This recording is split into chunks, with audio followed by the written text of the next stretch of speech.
Public health threat obesity.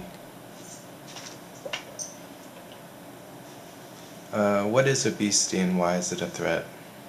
The Centers for Disease Control and Prevention diagnoses obesity in adults by their body mass index, which is calculated by their mass in pounds times 703 divided by their height in inches squared. The Office of the Surgeon General estimates that 300,000 deaths per year are due to health risks associated with being obese.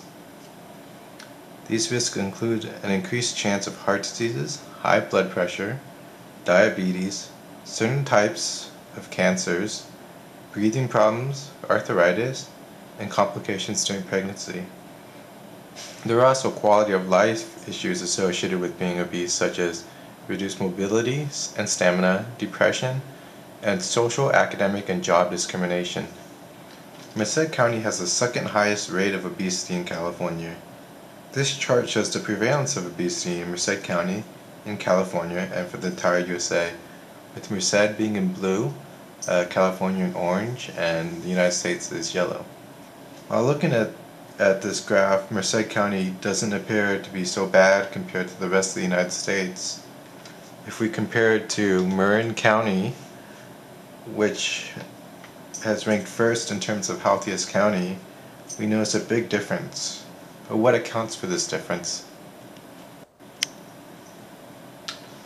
One factor is ethnicity. Here we can see the differences in ethnic makeup between Marin County and Merced County. Marin County is made up of a majority of whites, whereas Merced County is made up of a majority of Hispanics.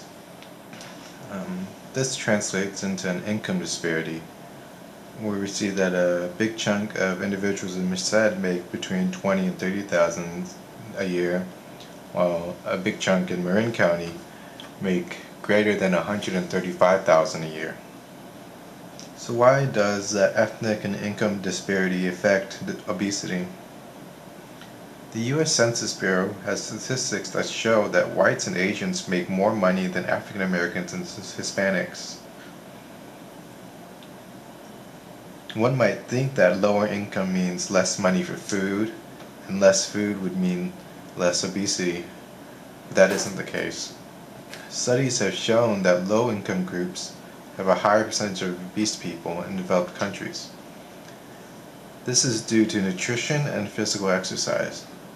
Low-income families are more likely to have food insecurities, which lead to poor nutritional balance, leading to obesity. Also, low-income families cannot afford healthier food alternatives.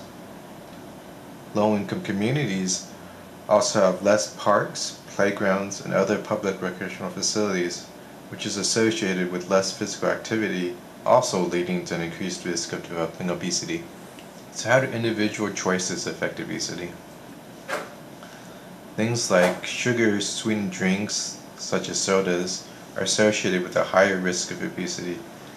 Choosing to drink healthier products and eating a more balanced diet will reduce a person's risk of obesity. Things like watching less TV and instead spending that time exercising will also reduce the risk of obesity. Some things organizations or companies do to affect obesity are the higher prices that are placed on healthier foods. If healthier foods were provided at a lower cost, lower income groups would be able to afford them. Fast food companies, which profit from people eating their food products, which are often unbalanced. The healthier food products that these fast food companies provide are also loaded with calories, so they aren't too healthy for individuals. And then there's the flip side of companies that profit from preventing or treating obesity through weight loss products and services.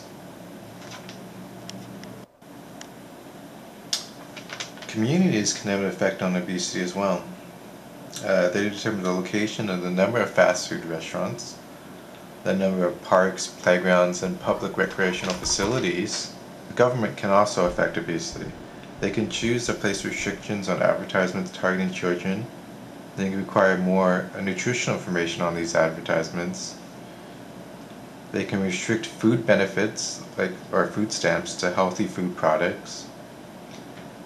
They can increase physical education, nutritional education, and provide cheap or free healthy foods in public schools.